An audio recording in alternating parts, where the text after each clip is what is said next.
স্বাগতম হোক গল্পের আরেকটি রহস্যময় রাতের যাত্রায়।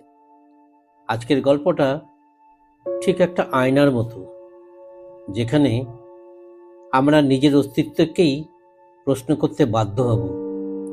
কখনো ভেবেছেন, যদি কেউ এসে বলে আপনার কোনো অস্তিত্বই নেই, আপনার অতীতটা ভুয়ো, ভবিষ্যৎটা অনিশ্চিত, আর বর্তমানে আপনি শুধু একটা ছায়া?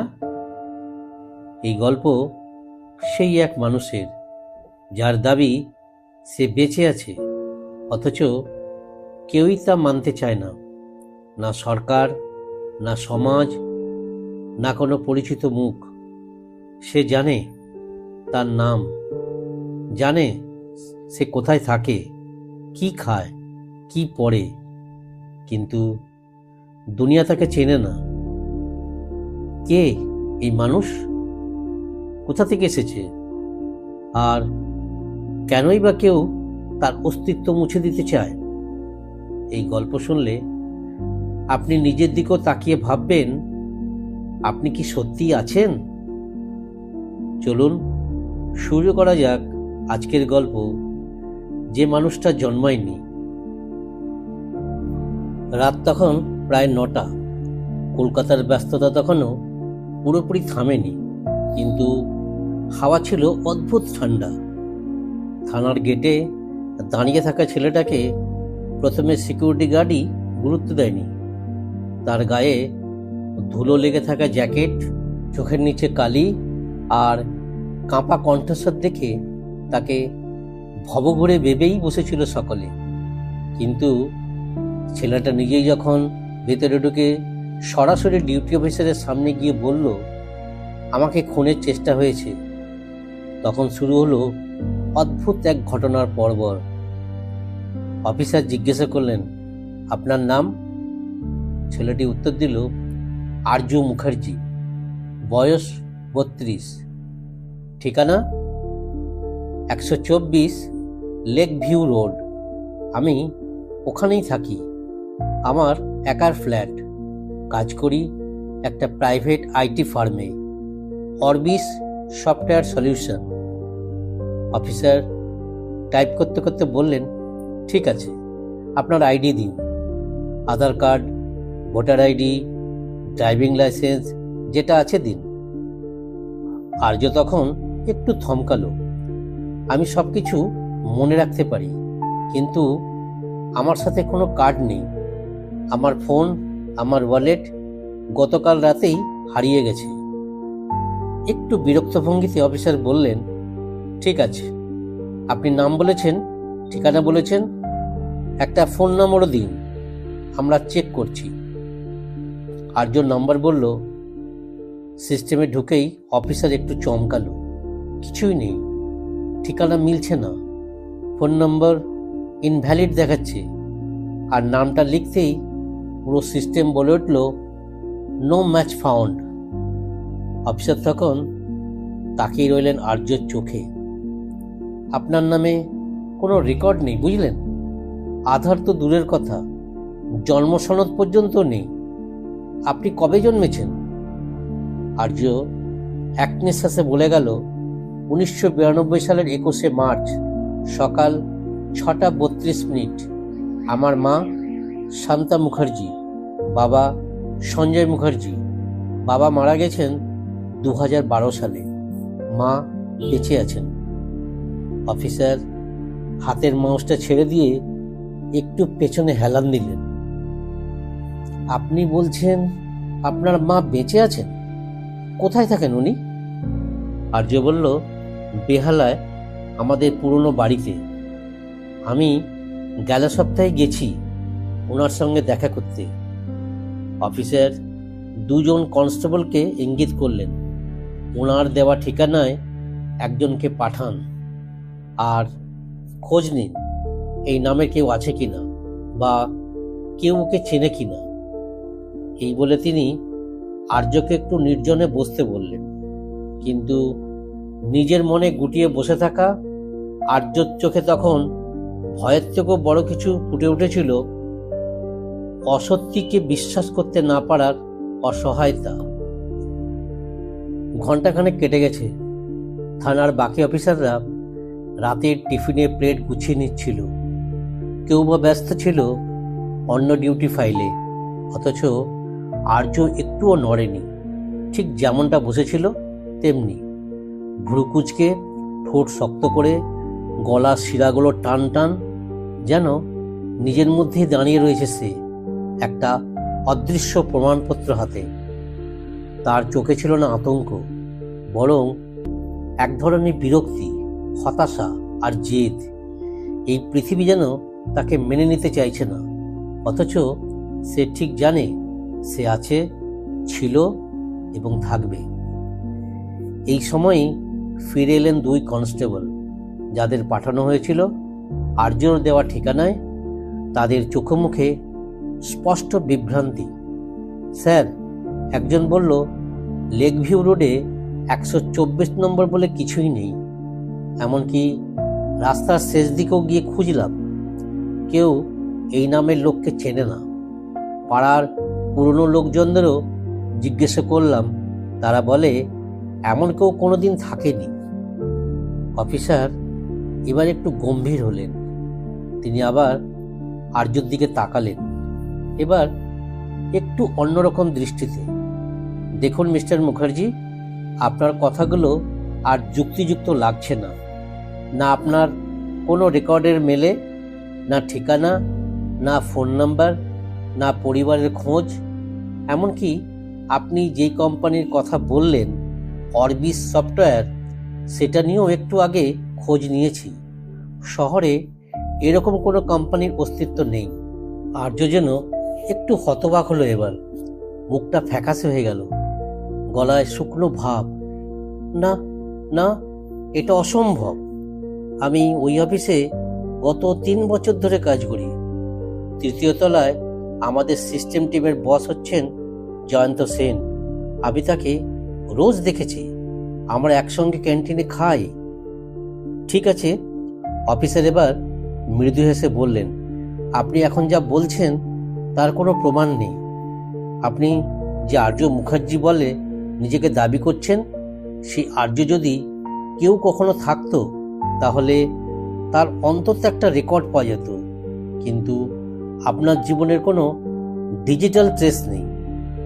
একটু থেমে তিনি আরও যোগ করলেন, আপনি কি মানসিকভাবে সুস্থ আছেন? কোনো মেডিকেল ইতিহাস আছে আপনার? আর্য এবার সত্যি কাঁপতে শুরু করলো, গলা ভারী হয়ে আসছিল। স্যার প্লিজ, আমি সত্যি বলছি। আমি এই শহরে বড় হয়েছি, স্কুলে পড়েছি, সেন্ট গ্যাব্রিয়েল হাই স্কুল। পাশের বাড়ির লোকেরা আমাকে চেনে। মা এখনো বেহালায় থাকেন। প্লিজ প্লিজ, ওখানে একবার যান, আমার মাকে দেখে আসুন, তিনি সব জানেন। অফিসার আবার কনস্টেবলদের দিকে ঘুরে বললেন, ঠিক আছে, আরেকবার খোঁজ নেওয়া হোক। এবার ওর মায়ের কথা মতো ঠিকানা নিয়ে খোঁজ করো। বেহালার যেসব পুরনো আবাসিক এলাকা আছে সেগুলো চেক করো। শান্তা মুখার্জি নামে কোনো বৃদ্ধা থাকেন কিনা দেখো। আর্য এবার ক্লান্ত হয়ে একটা চেয়ার পেছনে ঠেলেই বসে পড়ল, মাথা নিচু, 2 হাত কপালের উপরে, যেন একটা বিশাল ভার তুলে নিয়েছে। অস্তিত্ব প্রমাণ করার অসম্ভব চ্যালেঞ্জ। তার শরীরের রন্ধ্রে রন্ধ্রে ঢুকে গিয়েছে একটাই ভয়, যদি কেউ তাকে বিশ্বাস না করে, যদি এই সমাজে, এই দেশে, এই দুনিয়াতে সে কেবলমাত্র একটা বিভ্রম হয়। ঠিক তখনই থানা সদর দরজার সামনে এসে দাঁড়ালো এক অচেনা লোক। বয়স 40-এর কাছাকাছি, চোখে মোটা ফ্রেমের চশমা, হাতে একটা পুরনো ব্রিফকেস। সামনে এসে অফিসারের সঙ্গে দেখা করে বলল, আমি ডক্টর অরুণ সেন, আমি একজন নিউরোলজিস্ট। আপনার এখানে একজন ব্যক্তি এসেছেন বলে শুনলাম, যিনি নিজেকে আর্য মুখার্জি বলে দাবি করছেন। সবাই চমকে উঠল। অফিসার প্রশ্ন করলেন, আপনি ওনাকে চেনেন? ডক্টর সেন মৃদু হাসলেন, চিনি না ঠিক, কিন্তু আমি এই নামটা আগেও শুনেছি, অনেক দিন আগে এক ভয়ঙ্কর কেস স্টাডিতে। আর্য এবার মাথা তুলল, তার চোখে জল, চিকচিক করছে, কিন্তু মনে একটাই প্রশ্ন ঘুরছে, ডক্টর সেন তাকে চেনেন কিভাবে? ডাক্তার অরুণ সেনের উপস্থিতিতে থানার ঘরে এক মুহূর্তের জন্য যেন অদ্ভুত নীরবতা নেমে এলো। তার চোখের নিচে হালকা কালি, মুখে চাপা চিন্তার রেখা, আর মুখের ভেতরে এমন এক স্বর যেটা একদিকে বিশ্বাসযোগ্য, অন্যদিকে রহস্যময়। অফিসার চেয়ার থেকে উঠে দাঁড়িয়ে তাকে বসতে অনুরোধ করলেন। আর্য মাথা ঘুরিয়ে একবার ভালো করে দেখে নিল লোকটিকে। সে নিশ্চিত এই মানুষটিকে সে আগে কখনো দেখেনি, কিন্তু ডক্টর সেনের চোখের দিকে তাকাতেই তার বুক কেঁপে উঠল। সেই দৃষ্টিতে যেন অদ্ভুত কিছু ছিল, যেন সে জানে আর্য কে, কিভাবে, কেন এখানে। আপনি বলেছিলেন আপনি এই নাম শুনেছেন আগেও, অফিসার জিজ্ঞাসা করলেন। ডক্টর সেন হালকা মাথা ঝাঁকালেন। হ্যাঁ, অনেক বছর আগে কলকাতার বাইরের একটা ক্লিনিকে আমি একটা মানসিক স্বাস্থ্য বিষয়ক কেস স্টাডির দায়িত্বে ছিলাম। সেখানে এক রোগী ছিলেন যিনি নিজের নাম বলতেন আর্য মুখার্জি। তার কথায় দাবি ছিল তিনি এক সময়ের সফটওয়্যার ইঞ্জিনিয়ার ছিলেন, একটা বহুজাতিক কোম্পানিতে কাজ করতেন। কিন্তু হঠাৎ একদিন সবাই যেন ভুলে যায় তার অস্তিত্ব। পরিবার, বন্ধু, সহকর্মী কেউ যেন তাকে চিনত না। এমনকি তার বাড়ি, অফিস সব মুছে যায় বাস্তবতা থেকে। তখন তাকে নিয়ে বেশ চর্চা হয়েছিল। আমরা ভেবেছিলাম এটি ডিলিউশনাল মিসআইডেন্টিফিকেশন সিনড্রোমের এক অদ্ভুত কেস। কিন্তু তিনি থেমে গেলেন, যেন কিছু স্মৃতি মনে পড়ে যাওয়ায় শব্দ হারিয়ে ফেলেছেন। আর্য এবার গলা পরিষ্কার করে বলল, আপনার রোগীর কথা আমি জানি না ডক্টর, কিন্তু আমি কোনো মানসিক রোগী নই। আমি সত্যি এই শহরে জন্মেছি, বড় হয়েছি।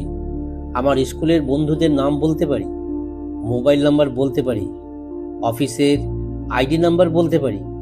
আমি এসব বানাচ্ছি না।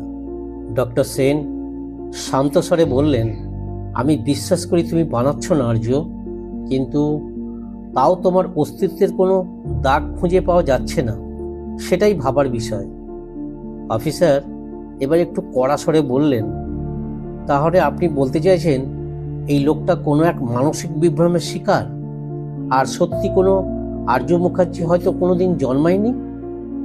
ডক্টর সেন একটু হেসে বললেন, আমি সেটাও বলছি না। আমি কেবল বলছি এই কেস আমাদের প্রচলিত জ্ঞানের গণ্ডির বাইরে। তিনি ব্যাগ থেকে একটি ফোল্ডার বের করলেন। তাতে কিছু পুরনো রিপোর্ট আর ছবি ছিল। একটির দিকে আঙুল দেখিয়ে বললেন, এই দেখুন, এই ছবির লোকটির মুখটা একটু দেখুন। এটাই সেই রোগী যাকে আমি বছর 10 আগে দেখেছিলাম। আর আপনি বলুন, এটা কি আপনার নিজের মুখ নয় আর্য? আর্য ছবিটি হাতে নিয়ে হা করে তাকিয়ে রইল। চোয়াল থরথর করে কাঁপছে। ছবিতে সেই লোকটি অবিকল তারই মতো দেখতে। চোখের গড়ন, মুখের হাড়, ঠোঁটের রেখা সব এক, কিন্তু ছবিটি পুরনো, বিবর্ণ, কিছুটা ফাটা। ছবির পিছনে লেখা ছিল, সাবজেক্ট হ্যাজ এ 112, অ্যাডমিটেড 2015। কিন্তু এটা কিভাবে সম্ভব? আমি তো তখন কলেজে পড়ি। আমি তো কোনোদিন কোনো হাসপাতালে ভর্তি হয়নি। আর্যর গলা কাঁপছিল। ডক্টর সেন এবার আরেকটু ঝুঁকে বললেন, তুমি কি কখনো এমন কিছু অনুভব করেছো যেন তোমার চারপাশ বদলে যাচ্ছে, মানুষ তোমাকে ভুলে যাচ্ছে, পরিচিত জায়গাগুলো একটু একটু করে অপরিচিত হয়ে যাচ্ছে? আর্য মাথা নিচু করল। তার মনে পড়ে গেল কয়েক সপ্তাহ আগের কিছু ঘটনা। বেহালার সেই চায়ের দোকান, যেখানে চাওয়ালা হঠাৎ করে বলেছিল, ভাই আপনাকে তো কোনোদিন দেখি নাই, অথচ সে রোজ সন্ধ্যায় সেখান থেকে চা খেত। কিংবা অফিসের রিসেপশনে রেশমা, যে একদিন হঠাৎ বলেছিল, আপনি কে বলবেন? অথচ তারা একই ফ্লোরে কাজ করত বছরের পর বছর। হ্যাঁ, হয়েছে, আর্য স্বীকার করল। কিন্তু আমি ধরে নিয়েছিলাম হয়তো ওদের ভুল হচ্ছে। ডক্টর সেন বললেন, সবাই যদি ভুল করে তাহলে কি সত্যিই তুমি ছিলে? এই প্রশ্নটা যেন ঘরের বাতাসকে ভারী করে তুলল। আর্যর গলা শুকিয়ে গেল, চোখ ছলছল করতে লাগলো। ঠিক তখনই দরজার পাশে রাখা ফোনটা বেজে উঠল। এক কনস্টেবল দ্রুত গিয়ে ফোন তুলল। মিনিট খানেক কথা বলার পর ফিরে এসে বলল, স্যার, বেহালা সেন্ট্রাল রোডে শান্তা মুখার্জি নামে কোনো বৃদ্ধা থাকেন না। এমন নামের কেউ গত 10 বছর ধরে ওখানে নেই। আর্য এবার যেন ভেঙে পড়ল। কিন্তু আমি তো মার সঙ্গে সপ্তাহখানেক আগেই কথা বলেছি। উনি জ্বরের কথা বলেছিলেন। আমি তো ওনার জন্মদিনেও উপহার পাঠিয়েছিলাম। ডক্টর সেন এবার গভীর দৃষ্টিতে আর্যর দিকে তাকিয়ে বললেন, তুমি হয়তো নিজের জীবন মনে করতে পারো, কিন্তু এই পৃথিবী তোমাকে মনে রাখেনি, কিংবা কখনো রাখেইনি। ঘরের ভিতরে বাতাস যেন অদৃশ্য কিছু জমে আছে, অজানা কোনো শঙ্কা, এক অনস্তিত্বের ছায়া। আর্য চুপচাপ বসে আছে, মুখে কোনো শব্দ নেই, কেবল তার বুকের মধ্যে শব্দ করছে ধুকপুক হৃদয়। সে ভাবতে পারছে না সে এখন কার সঙ্গে কথা বলছে, কি নিয়ে। যে মা তাকে বড় করেছেন, যার চুল আঁচড়ে দিয়েছে, যার হাতে সে অসুস্থ অবস্থায় ঘুমিয়ে পড়েছে, সেই মায়ের অস্তিত্বই যদি না থাকে তাহলে সে নিজে কার সন্তান? ডক্টর সেন একটু ধীরে ধীরে বললেন, আর্য, তুমি জানো, আমাদের মনে থাকা স্মৃতি সবসময় সত্যি নয়। মন অনেক সময় এমন ঘটনা তৈরি করে যা তাতে কখনো ঘটেইনি। একে বলে কনফ্যাবুলেশন। অনেক রোগীর মনে হয় তারা কিছু মনে করতে পারছে, কিন্তু বাস্তবে তা কেবল একটা নির্মিত বাস্তবতা। আর্য হঠাৎ চিৎকার করে উঠল, কিন্তু আমি মিথ্যে বলছি না, আমি জানি আমি কে। আমার বাবা অজিত মুখার্জি, তিনি হাওড়ায় রেলে চাকরি করতেন। আমি স্কুলে পড়তাম, জ্ঞানদীপ বিদ্যালয় নামক স্কুলে। আমি কলেজে পড়েছি, আশুতোষ কলেজ। আমি এসব বানাচ্ছি না। অফিসার এবার থেমে থেমে বললেন, ভাই, আমরা তোমার কথায় সন্দেহ করছি না, কিন্তু যেটা সমস্যা তা হলো এই পৃথিবীর কোথাও তোমার এসব চিহ্ন নেই। যদি তুমি সত্যি বলে থাকো তাহলে তোমার অতীত কোথায় গেল? ডক্টর সেন একটুখানি সময় নিয়ে আবার বললেন, আমার কাছে মনে হচ্ছে আমরা হয়তো এমন কারো সঙ্গে কথা বলছি যার অস্তিত্ব আছে শুধু তার নিজের স্মৃতিতে। পৃথিবীর কোথাও সেই মানুষটির কোনো প্রমাণ নেই। জানো, কিছু কিছু কেসে এরকম দেখা গেছে যে কোনো ব্যক্তি সময়ের মাঝে হারিয়ে যায়। টাইম ডিসপ্লেসমেন্ট বলে, বা রিয়ালিটি গ্লিচ।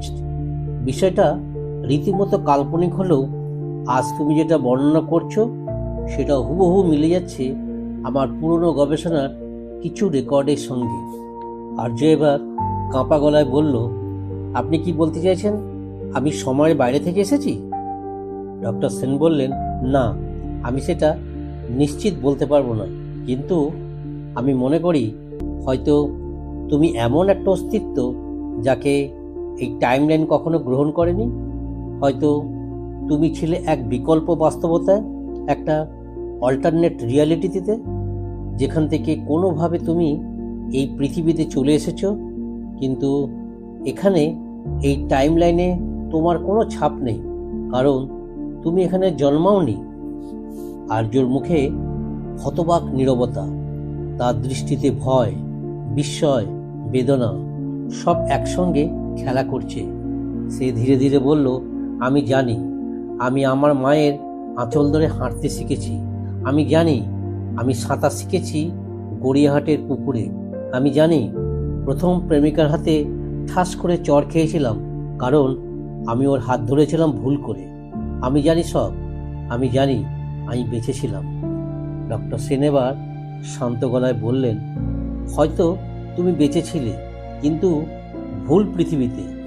এখানে তুমি নেই, তুমি জন্মাওনি।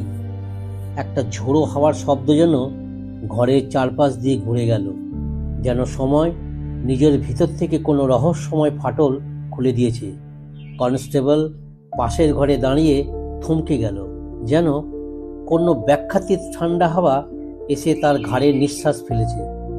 বাইরে সন্ধে নেমে এসেছে, আলো নিভু নিভু। ঘরের মধ্যে এখন আর কিছুই স্থির নেই।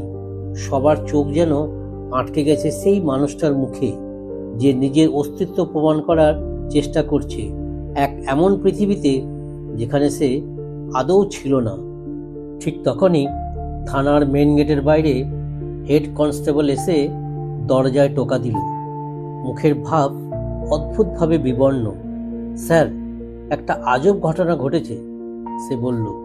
ওই মানুষটা যে এখানে কয়েক ঘন্টা আগে অভিযোগ করতে এসেছিল, সিসিটিভিতে তার কোনো রেকর্ড পাওয়া যাচ্ছে না। শুধু ফাঁকা দরজা খুলছে, কনস্টেবল কারো সঙ্গে কথা বলেছে, কিন্তু লোকটিকে দেখা যাচ্ছে না। আর্য হঠাৎ দাঁড়িয়ে গেল। মানে, আমি তো ঠিক এখানেই দাঁড়িয়েছিলাম, আমাকে দেখা যাচ্ছে না? হেড কনস্টেবল মাথা নেড়ে বলল, না স্যার, কিছুই দেখা যাচ্ছে না, যেন আপনি। সে চুপ করে গেল। অফিসার চেয়ার থেকে উঠে দাঁড়িয়ে বললেন, তাহলে কি আপনি চোখের সামনে থেকেও এই পৃথিবীতে নেই? আর্য মুখে হাত দিয়ে বসে পড়ল। ঘরের ভিতর তখন গভীর নিস্তব্ধতা, যেন সবাই বুঝে গেছে সে সত্যিই জন্মায়নি। ঘরটা যেন হঠাৎ করে হাওয়া শূন্য হয়ে গেল। সকলের দৃষ্টি আটকে আছে আর্যর চোখে। সেখানে রয়েছে শুধু শূন্যতা আর তীব্র বিভ্রান্তি। সে বুঝে উঠতে পারছে না তার সামনে কি ঘটছে। একদিকে তার সমস্ত স্মৃতি রক্ত মাংসের মতো স্পষ্ট, অন্যদিকে সেই স্মৃতির কোনো ছায়াও পড়ে না এই পৃথিবীর বাস্তবতায়। যদি সে সত্যি জন্ম না নিয়ে থাকে, তাহলে এতদিন ধরে তার যে জীবন, সেই জীবনটাই কি তাহলে কল্পনা? অফিসার বললেন, তোমার সব কথা শুনে মনে হচ্ছে তুমি নিজের দিক থেকে সত্য বলছো, কিন্তু এই পৃথিবীতে, এই সমাজে সব কিছু মাপা হয় প্রমাণ দিয়ে। প্রমাণ ছাড়া কিছুই সত্যি নয়। এখন প্রশ্ন হচ্ছে, তোমার অস্তিত্ব প্রমাণ করবে কে? তুমি তো নিজেই বলছো তোমার মা নেই, বাবা নেই, স্কুল কলেজের কোনো কাগজ নেই, এমনকি তুমি যে এই থানায় এসেছো তার ভিডিও ফুটেজও তুমি নেই। আর্য হঠাৎ বলে উঠল, কিন্তু আমি তো বেঁচে আছি, আমি তো কথা বলছি আপনাদের সঙ্গে, এটা কি প্রমাণ নয়?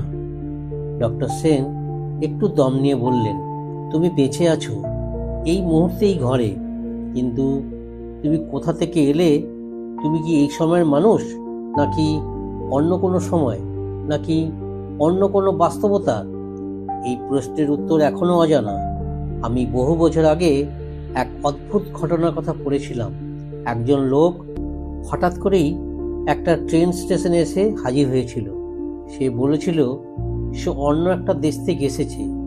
তার পাসপোর্টে সে দেশের নামও লেখা ছিল, টাউরেট, কিন্তু বিশ্ব মানচিত্রে এমন কোনো দেশ ছিল না, কোনো রেকর্ড ছিল না।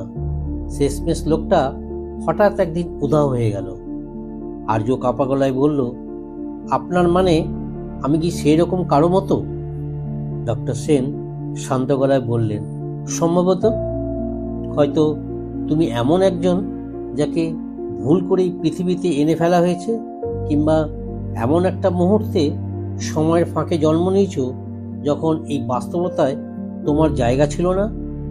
তখন হঠাৎ করে দরজার বাইরে থেকে চিৎকার শোনা গেল, স্যার, কিছু সমস্যা হয়েছে সিস্টেমে, ডেটাবেস ক্র্যাশ করেছে বারবার, আর এই লোকটার নাম সার্চ করলেই পুরো সার্ভার ঝুলে যাচ্ছে।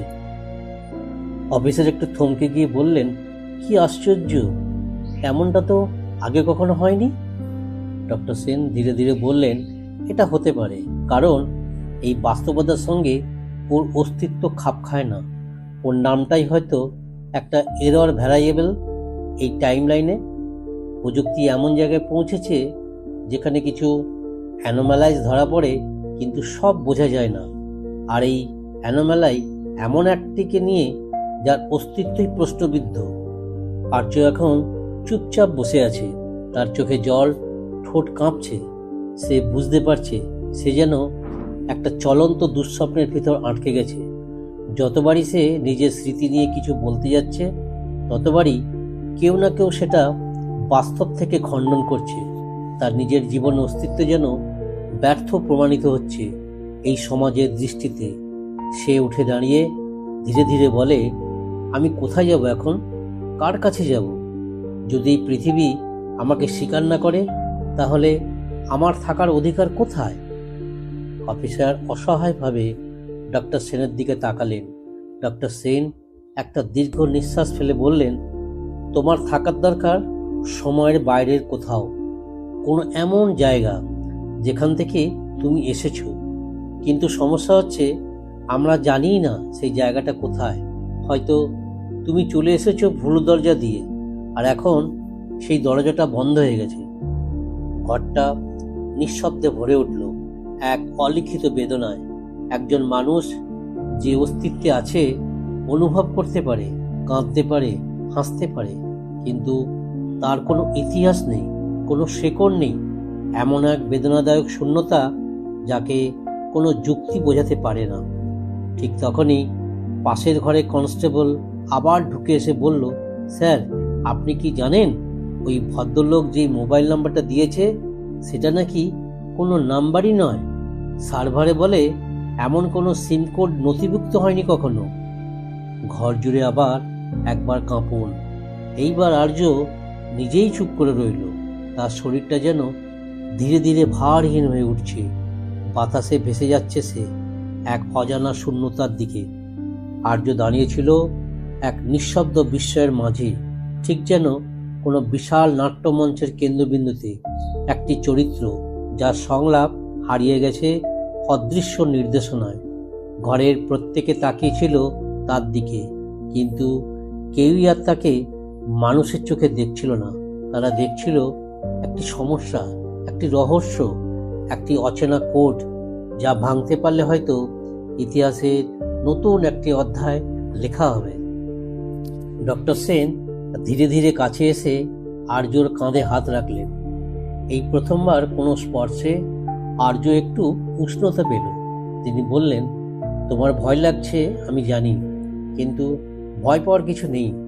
এটা একটা রহস্য, এবং প্রতিটি রহস্যেরই একটা উত্তর থাকে। কিছুটা সময় নেয় মাত্র। আর্য হালকা গলায় বলল, কিন্তু সময়ই তো আমার কাছে নেই স্যার। আমি নিজেই জানি না আমি কাদের সময় কোন দুনিয়ার। আমি যদি এখানকার না হয়ে থাকি তাহলে কি হবে? আমি কি মুছে যাব একদিন? ডক্টর সেন চুপ করে গেলেন। এই প্রশ্নের উত্তর তিনি নিজেও জানেন না। এমন অনেক কিছু আছে যা বিজ্ঞানের বইয়ে লেখা নেই, সময়ের ধুলোয় চাপা পড়ে থাকে, কিংবা মহাবিশ্বের গোপন ফাঁকে লুকিয়ে থাকে। ঠিক তখনই ডক্টর সেন তার ব্যাগ থেকে একটা পুরনো চামড়ার খাতা বের করলেন। সেখানে পৃষ্ঠা খুলে তিনি একটা পেন দিয়ে দাগ কাটলেন। এই খাতাটা আমি বহু বছর ধরে রাখি। আমার কিছু অদ্ভুত ঘটনার নোট, যেগুলো কোথাও লিখতে পারিনি। একটা ঘটনার কথা মনে পড়ছে। আজ থেকে প্রায় 12 বছর আগে কলকাতার বাইরে এক প্রত্যন্ত গ্রামে এক লোক এসেছিল যাকে কেউ চিনত না। তার কথাও এমনই ছিল। সে নাকি সব মনে করতে পারে, কিন্তু কেউ তাকে মনে করতে পারে না। 3 দিন পর সে হঠাৎ গায়েব হয়ে যায়। তার ঘর থেকে শুধু একটা বাক্য লেখা একটা কাগজ পাওয়া যায়, আমার ঘড়িটা কখনো কাঁটা ঘোরায় না। আর্য থমকে গেল। তার ঠোঁট কাঁপতে লাগলো। ঘড়ি কাঁটা ঘোরে না? আমার স্মৃতিতে একটা ঘড়ির কথা আছে যা কখনো সময় দেখায়নি। একটা কাঠের ঘড়ি, একটা পুরনো বাড়ির দেওয়ালে টাঙানো। আমি ছোটবেলায় প্রতিদিন ঘুম ভাঙতো সেই ঘড়ির শব্দে, কিন্তু এখন ভাবছি সেই শব্দটা কি সত্যি ছিল? আমার মনে হয়, ডক্টর সেন ধীরে গলা নামিয়ে বললেন, তুমি সেই ধরনের মানুষ যাদের নিয়ে হয়তো ইউনিভার্স নিজেই পরীক্ষা নেয়। হয়তো তুমি সেই চাবি যা দিয়ে কোনো দরজা খোলা যায়, সময় আর বাস্তবতার মাঝের কোনো গোপন গেটওয়ে। আর সেই কারণেই এই পৃথিবীর কোনো তথ্যভাণ্ডার তোমার অস্তিত্ব সহ্য করতে পারছে না। এমন সময় বাইরে থেকে একজন স্পেশাল ইউনিটের অফিসার এলেন। তার হাতে ছিল একটা মোবাইল ডিভাইস এবং তার চোখ ছিল গম্ভীর। তিনি বললেন, আমি এআই টুল দিয়ে এর ফেস স্ক্যান করেছি। কিছু পুরনো অব্যবহৃত ছবির ডেটাবেসে ওর মুখ মিলে গেছে 1984 সালের একটা ফটোতে। ঘরের সব মানুষের চোয়াল যেন একসাথে শক্ত হয়ে উঠল। 1984? অফিসার জিজ্ঞাসা করলেন, কি ছবি সেটা? কোনো একটা স্কুলের দলগত ছবি, কিন্তু মজার বিষয় হচ্ছে ছবির প্রিন্টেড পিছনে লেখা ছিল ব্যাচ অফ 1984, সেন্ট আগস্টাইনস অরফ্যাঞ্জ, কালিম্পং। আর যার মুখের সঙ্গে মিলেছে তার নাম লেখা ছিল আর্য রায়। ঘরটা যেন হঠাৎ সময়ের সীমানা ভেঙে অতীতে ঢুকে পড়ল। আর্য নিজেই যেন স্তব্ধ হয়ে গেল।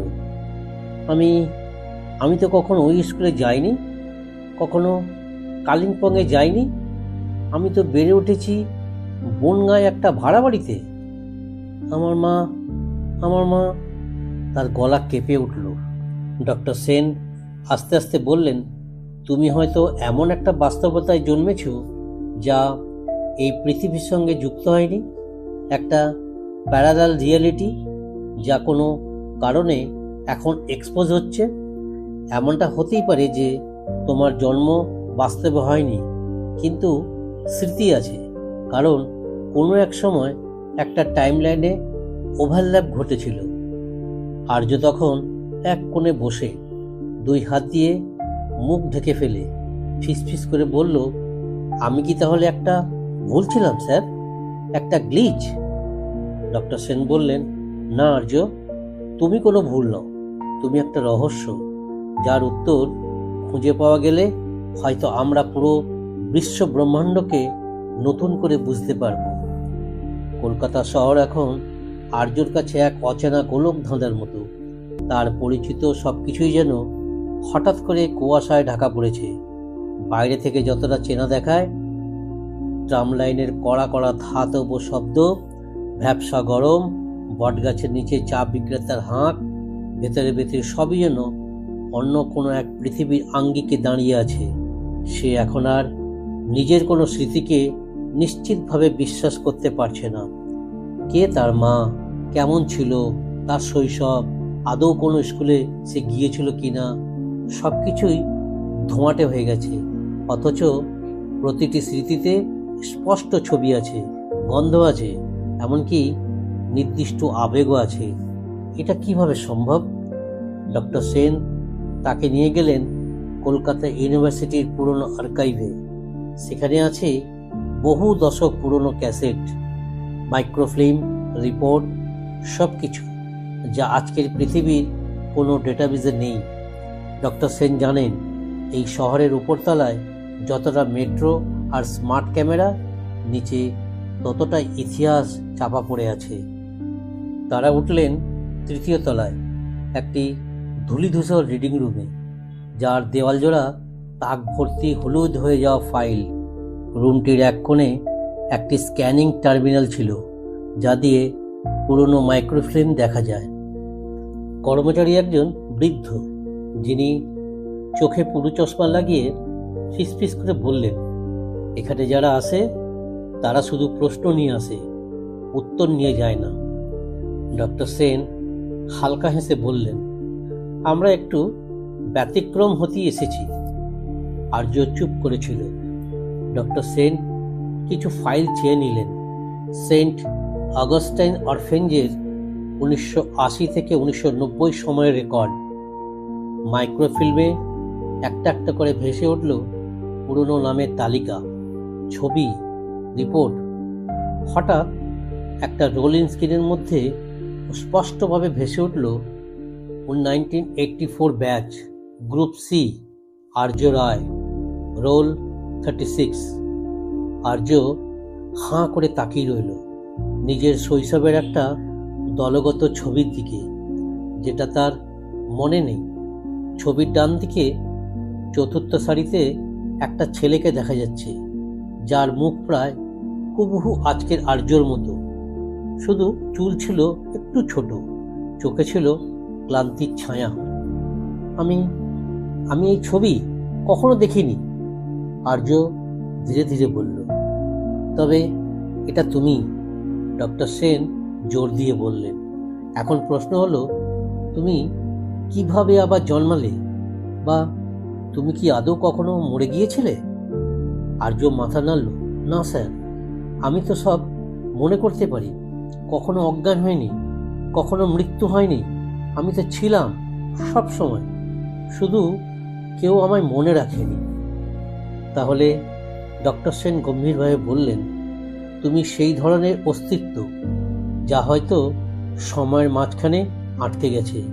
হয়তো তুমি একটা টাইম লুপের ভিতরে আটকে আছো, অথবা এমন কোনো স্পেসে চলে গিয়েছিলে যেখান থেকে ফিরে এলেও এই পৃথিবীর কোনো অংশ তোমাকে আর গ্রহণ করতে পারছে না।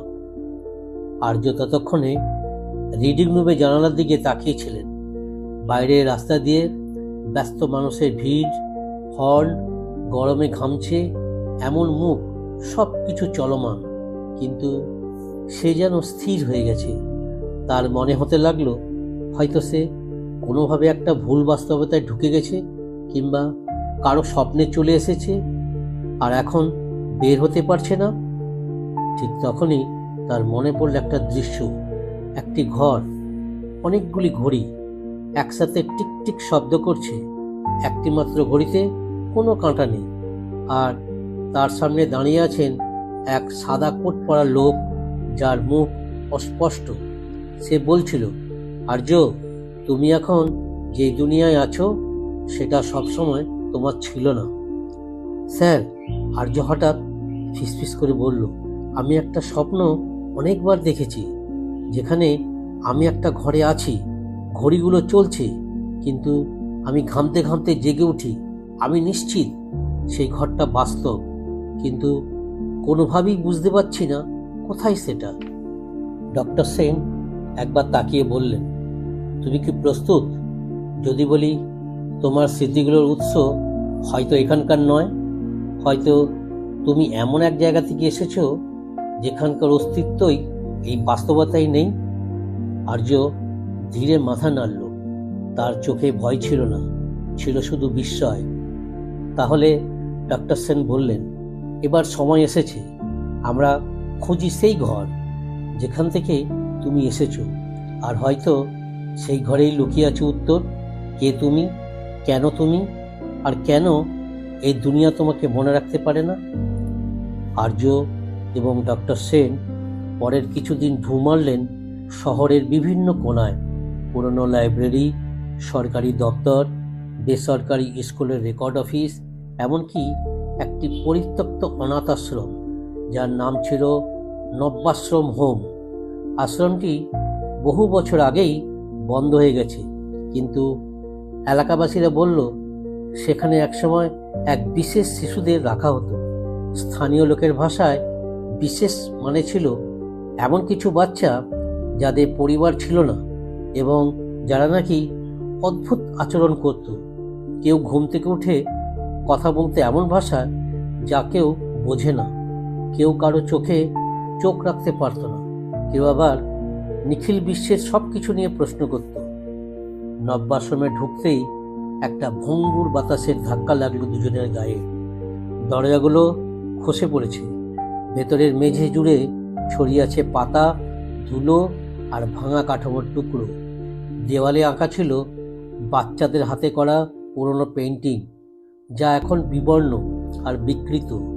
আর্য ধীরে ধীরে এগিয়ে গেল একটা ঘরের দিকে, যার দরজা ছিল অর্ধেক খোলা এবং ভেতরে একটা পুরনো দোলনা চেয়ারে কেউ যেন অনেকদিন আগে বসেছিল এমন চিহ্ন রয়ে গেছে। আর্য কাপা গলায় বলল, এই ঘরটা? আমি যেন এটা আগে দেখেছি স্বপ্নে। ডক্টর সেন দৃষ্টি গড়ালেন ঘরের এক কোণে। সেখানে একটা ছোট্ট টেবিল ছিল, যার ওপর ছিল একটা অদ্ভুত ঘড়ি।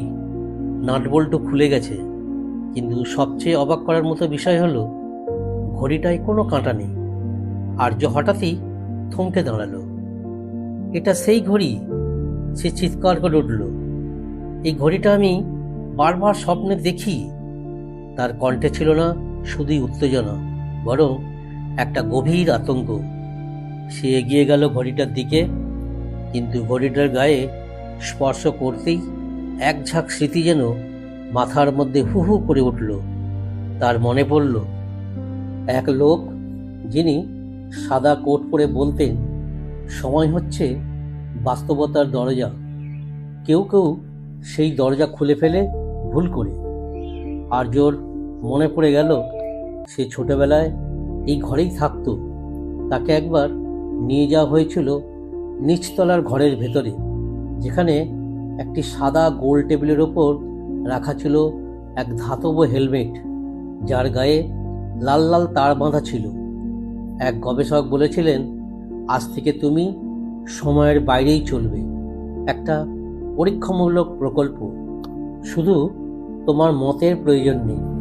তারপর চোখের সামনে জ্বলে উঠেছিল আলো, আর পৃথিবীটাই যেন বদলে গিয়েছিল। ডক্টর সেন অবাক হয়ে দেখছিলেন আর্যর প্রতিক্রিয়া। তুমি কি মনে করতে পারছো এই জায়গাটা তোমার অতীতের অংশ ছিল? তিনি জিজ্ঞেস করলেন। আর্য কাঁপতে কাঁপতে মাথা নাড়ল। আমি এখানে ছিলাম, কিন্তু আমি কেন ছিলাম? আমি তো কখনো পরীক্ষার অংশ হতে চাইনি। আমি তো শুধু একটা সাধারণ ছেলে ছিলাম। না, ডক্টর সেন শান্ত স্বরে বললেন, তুমি হয়তো কখনো সাধারণ ছিলেই না। হয়তো তোমাকে বিশেষভাবে তৈরি করা হয়েছিল এমন কোনো কারণে যা এখন আর কেউ জানে না। হয়তো তুমি সময়ের বাইরে জন্মেছিলে। তারা ঘরের প্রতিটি কোণ চেক করলেন। এক জায়গায় পাওয়া গেল একটা পুরনো নোটবুক, এক গবেষকের হাতের লেখা। অস্পষ্ট ইংরেজি ও সাংকেতিক ভাষায় লেখা ছিল কিছু কিছু বাক্য। Subject air 36, progressing abnormally, temporal shift noticed, memory consistency unusually strong, no record found in National Registry post experiment. আর্যর চোখ পড়ল কোড নেমে, ইয়ার 36। তার মন তখনই ছুটল সেই স্কুলের রেকর্ডের দিকে। Group C, roll 36। এটা আমি, সে ফিসফিস করে বলল। ডক্টর সেন চাপা গলায় বললেন, তুমি কখনো জন্মাওনি আর্য।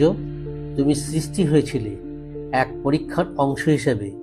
সম্ভবত তুমি ছিলে একটা টাইম এক্সপেরিমেন্টের সাবজেক্ট, যার অস্তিত্বই ছিল অস্থায়ী। যখন প্রকল্পটা বন্ধ হয়ে যায়, তখন তোমার অস্তিত্ব মুছে ফেলা হয় সিস্টেম থেকে, যেন তুমি কখনো জন্মাইনি। তবে আমি বেঁচে আছি কিভাবে? আর্য ফুঁপিয়ে উঠল।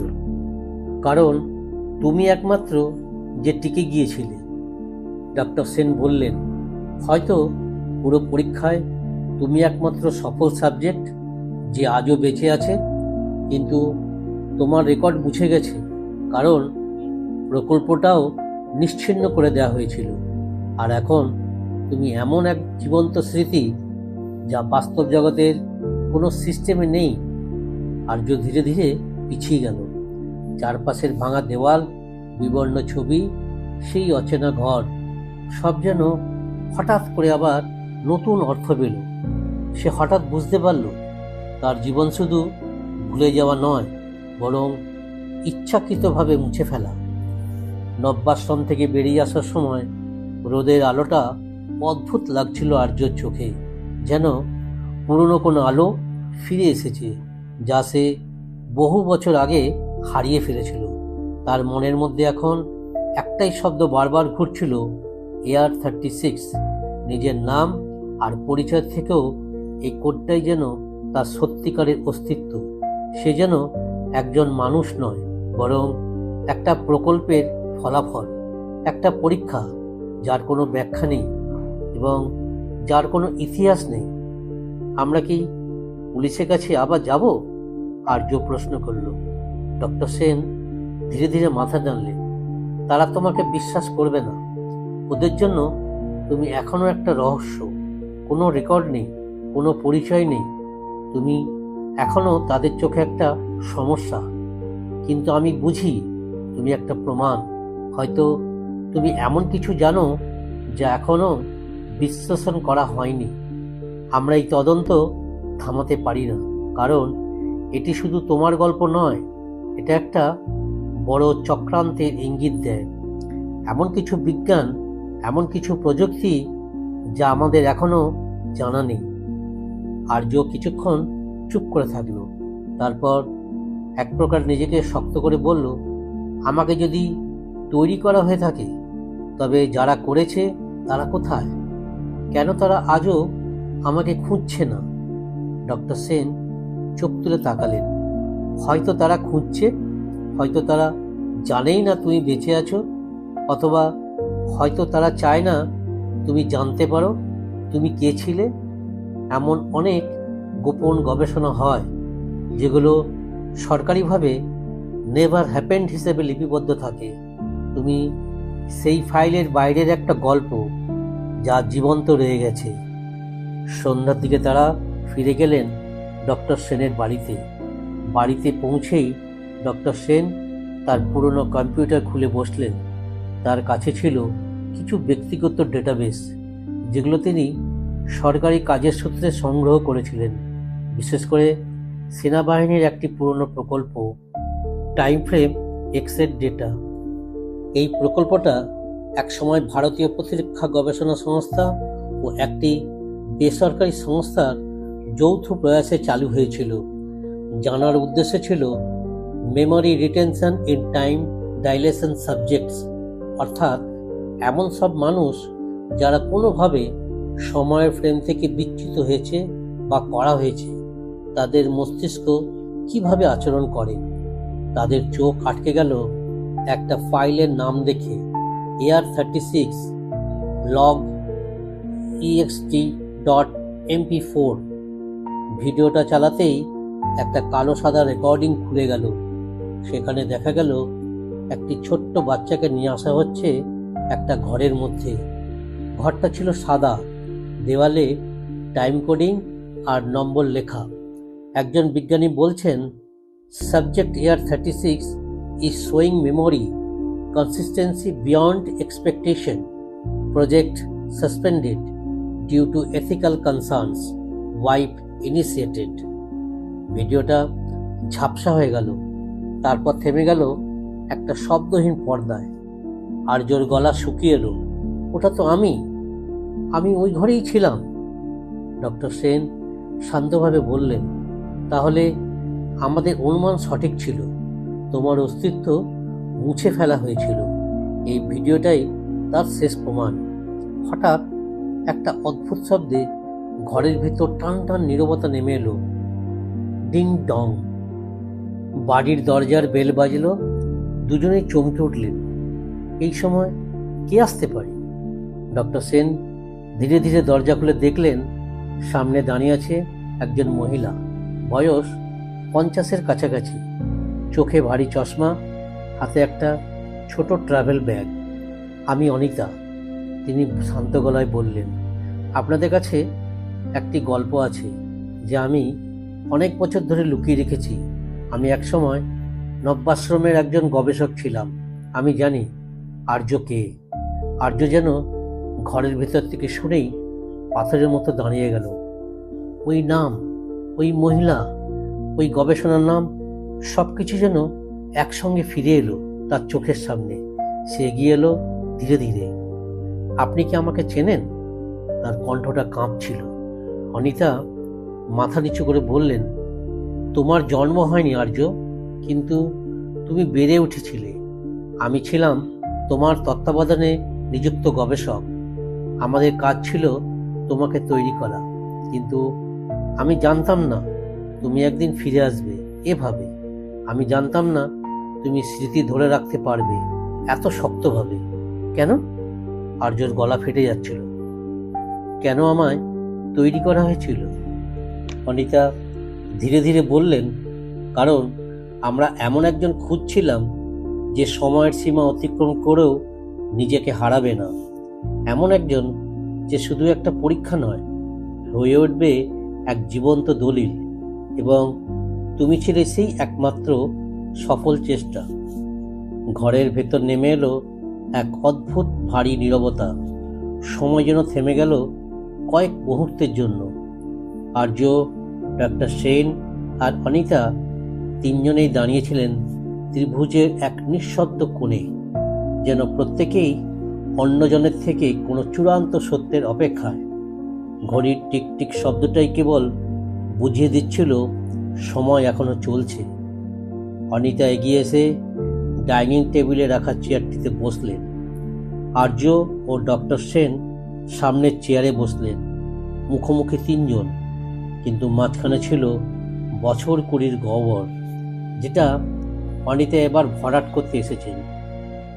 অনিতা বললেন, তুমি জন্মাওনি আর্য, কিন্তু তুমি তৈরি হয়েছিলে সুনির্দিষ্ট একটি মিশনের জন্য, যার নাম ছিল প্রজেক্ট অ্যাঙ্কার। সেই প্রজেক্টের মূল উদ্দেশ্য ছিল একটি মানব মডেল তৈরি করা, যাকে ভবিষ্যতে ব্যবহার করা যাবে সময়ভিত্তিক তথ্য রেকর্ডিং ও রিকভারি অপারেশনে। আর্য প্রশ্ন করল, অর্থাৎ আমি একটা যন্ত্র? অনিতা বললেন, না, তুমি একটা যন্ত্র নও, কিন্তু তোমার মস্তিষ্কে বসানো হয়েছিল এমন এক জিনোম কোড, যেটা তোমাকে সময়ের ভেতর দিয়ে স্মৃতি টিকে থাকার ক্ষমতা দিয়েছে। অনেকটা প্রাকৃতিকভাবে নয়, বরং সংশোধিতভাবে। আমরা প্রথমে ভাবিনি এটা সফল হবে। বেশিরভাগ সাবজেক্ট স্মৃতি হারিয়ে ফেলত, কিন্তু তুমি ছিলে ব্যতিক্রম। আর্যর কণ্ঠে ক্ষোভ। আর আমার রেকর্ড মুছে ফেলা হয়েছিল?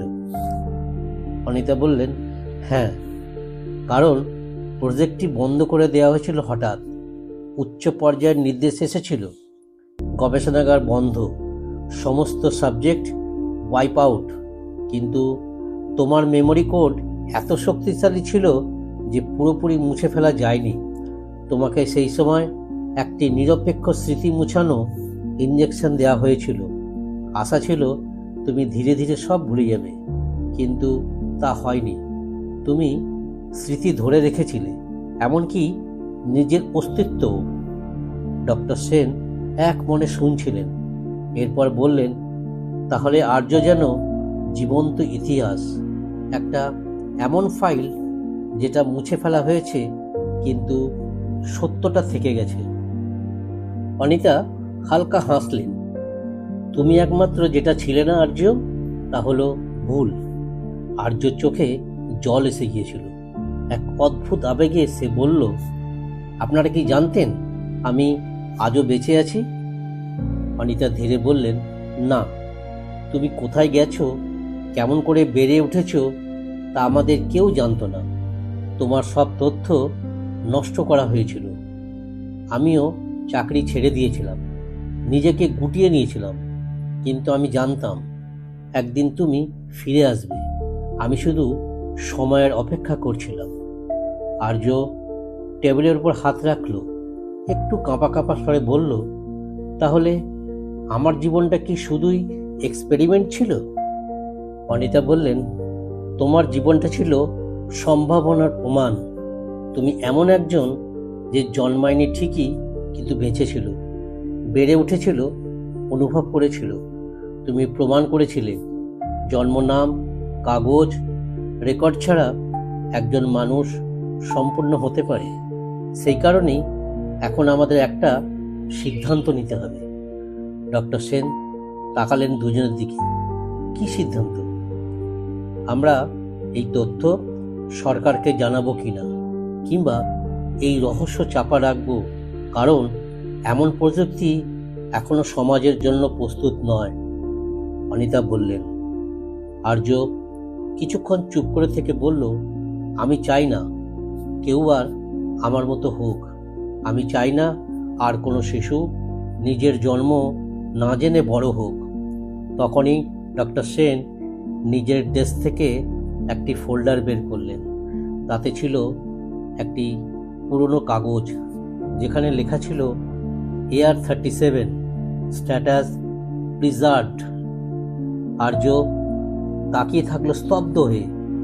আরও একজন আছে?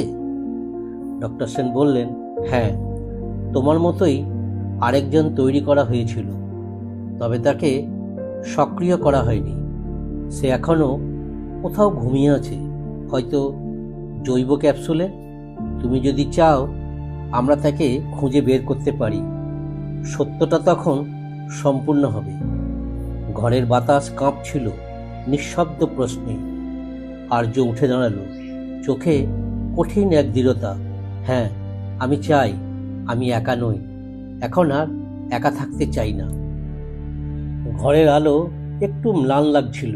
মনে হচ্ছিল আসন্ন সত্যের ভারে যেন বাতাসটাও গাঢ় হয়ে উঠেছে। আর্য ধীরে ধীরে টেবিলের পাশে গিয়ে দাঁড়ালো। ডক্টর সেন তখন সেই ফোল্ডারটা হাতে করে উল্টে পাল্টে দেখছিলেন। সাদা কাগজ, ছাপা কোড, আর মাঝে মাঝে কিছু হাতের লেখা। যেন এই প্রজেক্ট একদিন শুধু তথ্য ছিল না, ছিল কিছু মানুষের স্বপ্ন আর সীমারেখা ভাঙার সাহস। আর্যর কণ্ঠে দৃঢ়তা। AR-37 কোথায়? ডক্টর সেন একটু সময় নিয়ে বললেন, সঠিকভাবে জানা যায় না। যখন প্রজেক্ট অ্যাঙ্কার বন্ধ করে দেওয়া হয়, AR-37কে স্থানান্তর করা হয়েছিল অন্য একটি সিক্রেট ফ্যাসিলিটিতে। তবে সেই রেকর্ডও মুছে ফেলা হয়েছে। শুধু কোড নথিভুক্ত ছিল আমার ব্যক্তিগত কপিতে। আমি ধারণা করি সে এখনো কোথাও অবচেতন অবস্থায় ঘুমিয়ে আছে। আর্য জিজ্ঞাসা করলো, আর আপনি আপনি কি সবসময় জানতেন আমি কারো কপি হতে পারি? ডক্টর সেন হেসে বললেন, না, তবে তোমার স্মৃতিশক্তি দেখে সন্দেহ হয়েছিল। সাধারণ মানুষ এত নিখুঁতভাবে প্রতিটা দিন, তারিখ, সময় মনে রাখতে পারে না।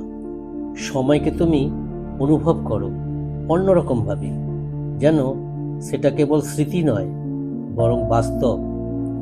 অনিতা তখন গলায় খাঁ খাঁ করে বললেন, আমাদের হাতে সময় কম। প্রজেক্ট অ্যাঙ্কারের যেসব সদস্য এখনো জীবিত আছে, তারা হয়তো কেউ কেউ জানেন কোথায় রাখা হয়েছিল AR-37কে। আমি কয়েকজনের সঙ্গে যোগাযোগের চেষ্টা করব, কিন্তু সেটা বিপজ্জনক হতে পারে, কারণ তারা সবাই চুক্তিবদ্ধ ছিলেন এই তথ্য কোনোদিন প্রকাশ করা যাবে না। আর্য মাথা নেড়ে বলল, আমি প্রস্তুত। যদি আমি জন্মই না নিয়ে থাকি, তাহলে আমার হারাবার কিছু নেই। তার এই কথার মধ্যে ছিল একটা গভীর ব্যথা, কিন্তু সঙ্গে ছিল দৃঢ় সংকল্প। সে বুঝে গিয়েছিল তার জীবন, তার পরিচয় শুধু তার একার নয়, আরেকজন আছেই যার অস্তিত্ব তাকে নতুন এক দায়িত্ব দিয়েছে। আর্য নিজের অস্তিত্বের সীমানা পেরিয়ে যাচ্ছিল এখন। সে শুধু এক মানুষ নয়, সে একটা প্রশ্ন, একটা প্রমাণ, এবং হয়তো একটা উত্তরও। ঘরের দেওয়ালে টানানো একটা ঘড়ির দিকে তাকালো সে। সময় বলছে এখন সন্ধে 6:12, কিন্তু হঠাৎ তার মনে পড়ল এই ঘড়িটাও চলছে না। কাঁটা এক জায়গায় দাঁড়িয়ে, ঠিক যেমন দাঁড়িয়েছিল তার জীবনটা গত 20 বছর ধরে। ডক্টর সেন একটু ভেবে বললেন, আমরা একটা জায়গায় শুরু করতে পারি। কিছু পুরনো গবেষণা সংক্রান্ত গোপন মেইল আমার কাছে আছে। আর্য, তুমি চাইলে আজ রাতেই আমার সঙ্গে ইনস্টিটিউটে যেতে পারো, কিন্তু মনে রেখো, যা কিছু জানবে সেটা হয়তো তোমাকে আরও প্রশ্নে ফেলবে। এই যাত্রার শেষটা সবসময় উত্তর দেয় না, আর্য শান্তস্বরে বলল, আমার উত্তর দরকার নেই। আমার শুধু প্রয়োজন কেউ আমাকে আবার ভুলে না যায়। আমি চাই না আরেকটা মানুষ যাকে জন্মানো হয়নি সে নিঃশব্দে হারিয়ে যাক। অনিতা একটু এগিয়ে এসে আর্যর কাঁধে হাত রাখলেন। তুমি একটা ইতিহাস আর্য, এখন তোমার হাতে ভবিষ্যৎ লেখা আছে। যদি তোমরা দুজন, তুমি আর AR-37 দুজনেই থেকে যাও, তবে সে ইতিহাস আরও সমৃদ্ধ হবে। সেটা শুধু বিজ্ঞানের নয়, মনুষ্যত্বের ইতিহাস হবে। আর্যর চোখে এক ঝলক আশার আলো ফুটল। সে বুঝতে পারছিল একটা বড় যাত্রা শুরু হতে চলেছে। সেই যাত্রায় হয়তো আবিষ্কার আছে, হয়তো সত্য, হয়তো কিছু ভয়, কিন্তু সবচেয়ে বড় কথা, সেই যাত্রায় সে একা নয়। ঘরের বাইরে তখন সন্ধ্যার আলো গাঢ় হয়ে এসেছে। পাখিরা ফিরে যাচ্ছে, বাতাসে ঝিরঝির শব্দ। দূরে কোথাও একটা সাইরেন বেজে উঠল, যেন শহরের বুক চিরে একটা নতুন অধ্যায়ের সূচনা হচ্ছে। আর্য একবার পিছন ফিরে তাকালো। ঘরটা যেখানে সে প্রথম জানতে পেরেছিল নিজের অদ্ভুত অস্তিত্বের কথা, সেটা এখনো নিঃশব্দ, কিন্তু যেন তার অতীতকে বিদায় জানাচ্ছে। সে সামনে হাঁটতে শুরু করলো। গভীর রাত, শহরের আলো নিভে আসছে, কেবল ছাদের ধারে ধারে কিছু জানালার নিচে হালকা নীলাভ আলো জ্বলছে। আর্য আর ডক্টর সেন গাড়িতে বসে নির্জন একটা পুরনো রিসার্চ ফ্যাসিলিটির দিকে এগিয়ে চলেছে। রাস্তা ফাঁকা, বাতাসে একরকম নিঃশব্দ শ্বাস ফেলা, যেন এই রাতটাও জানে কি এক অদৃশ্য ইতিহাস জেগে উঠতে চলেছে আজ। অনিতা তাদের সাথে আসেনি, কারণ তদন্তের কাজ চালাতে হলে তাকে বাইরে থেকে তথ্য জোগাড় করতেই হবে। আর্য জানে ওর উপর এখন অনেক দায়িত্ব, কিন্তু সেই দায়িত্বের শিকড় পড়ে আছে অন্ধকার কোনো পরীক্ষাগারে, কোথাও যেখানে হয়তো তার ছায়াস্বরূপ AR-37 ঘুমিয়ে আছে। রিসার্চ ফ্যাসিলিটির গেট খুলল নিজে থেকেই। বহু বছর ধরে তালা দিয়ে রাখা ছিল। ডক্টর সেন কাঁপা কাঁপা হাতে পাসকোড টাইপ করলেন, যা এখনো মিলে গেল। তখন ভেবেছিলাম এই দরজা আর কোনোদিন খুলবে না, উনি বললেন, কিন্তু সময় সব কিছুকে আবার ঘুরিয়ে আনে। ভেতরে ঢুকতেই আর্যর মনে হলো সে যেন একটা মিউজিয়ামে ঢুকছে।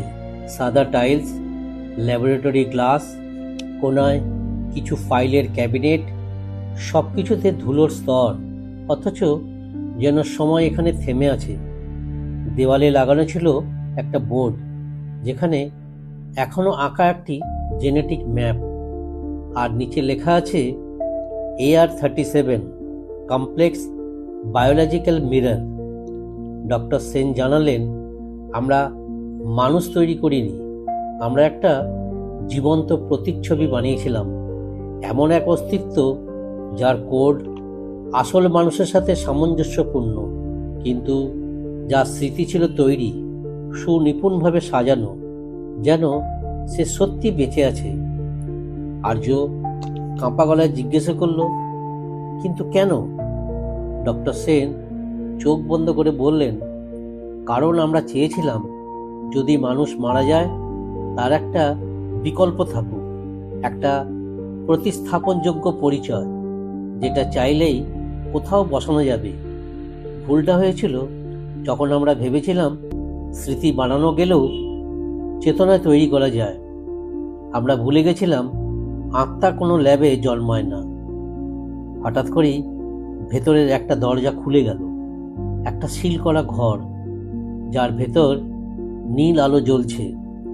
সেই কাঁচের ঘরের ভিতরে একটা হাইব্রিড পডের মধ্যে শুয়ে আছে এক যুবক। তার মুখটা অবিকল আর্যর মতো, শুধু চোখ বন্ধ। তার বুক ওঠানামা করছে না। একটা গভীর ঘুমে সে যেন কয়েক দশক ধরে বন্দী। আর্য থমকে গেল। তার মুখের দিকে তাকিয়ে সে নিজেরই মুখ দেখছে।